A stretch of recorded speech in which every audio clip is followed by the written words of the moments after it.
ba? Or Manila lang. hanggang Manila lang talaga? Hanggang Manila pa lang. Hindi pa ako sanay na nababaliw ako pag malayo sa Manila. Angela, kanina nabanggit ni Direk Jeffrey. Nagulat ka ba? Natawa ka nang binanggit niya na you're in a relationship with Derek at that time.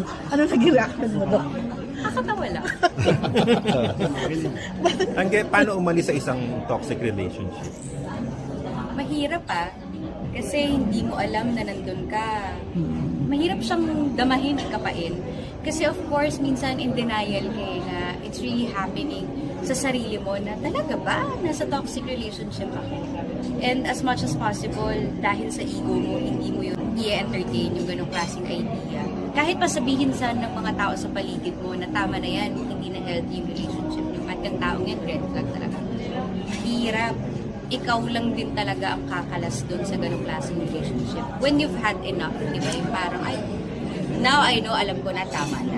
And, ano yun, sinasamahan ng bravery talaga yun.